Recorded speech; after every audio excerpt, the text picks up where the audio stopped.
दुर्दैवी प्रकरणाचं राजकारण नको असं बदलापूर शहरामध्ये सध्या पोस्टर्स लागलेले आहेत। बदलापुरातील अत्याचारानंतरच्या राजकारणाला चाप लावणाऱ्या पोस्टर्सची सध्या प्रचंड चर्चा आहे। बदलापुरातील अत्याचार प्रकरणावरून सत्ताधारी आणि विरोधक यांच्यामध्ये जोरदार आरोप प्रत्यारोप सुरू झालेत आणि त्याच संदर्भात हे पोस्टर्स आहेत।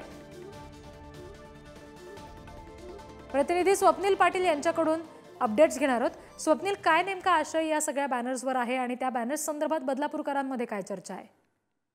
नक्कीच 13 तारखेच्या घडलेल्या घटनेनंतर त्याचं जे आपल्याला 20 तारखेला पाहायला भेटलं भरपूर मोठ्या प्रमाणात आंदोलन झालं होतं आणि ते आंदोलन झाल्यानंतर त्याला जे वळण लागलं, हिंसक वळण लागलं, त्याच्यानंतर कुठेतरी राजकारण त्याच्यावर व्हायला लागलं त्या प्रकरणाचं। त्यामुळे समस्त बदलापूरकरांकडनं काल रात्री पूर्ण बदलापूर शहरामध्ये ठिकठिकाणी बॅनर लावले की याच्यावर राजकीय वर्तन त्याला तुम्ही देऊ नका, विद्रुत राजकारण या प्रकरणात चाललंय की आपल्याला त्या मुली ज्या चिमुकलीवर जो अत्याचार झालाय त्यासाठी आपल्याला त्याच्यावर न्याय मिळावा आणि त्या नराधमाला फाशी मिळावी, आपली ही बदलापुराची मागची मागणी आहे। मात्र ते न होता तुम्ही त्याला कुठेतरी राजकीय वळण दिलं जाते, त्यामुळे हे विकृत राजकारण आहे। ते न करता ते आपण कुठेतरी त्या नराधमाला फाशी मिळावी यासाठी मागणी केली पाहिजे असं समस्त या बदलापुराकडनं बॅनर लावलंय। तसंच तिथं तुम्ही बघितलं असेल की हॅशटॅग देण्यात आलेला आहे की माय चाइल्ड नो पॉलिटिक्स, माझ्या मुलीवर राजकारण करू नका, तिला न्याय मिळून द्या ही आमची इच्छा आहे। या समस्त बदलापूरकरांना हे बदलापूर शहरामध्ये बॅनर लावण्यात आलेलं आहे।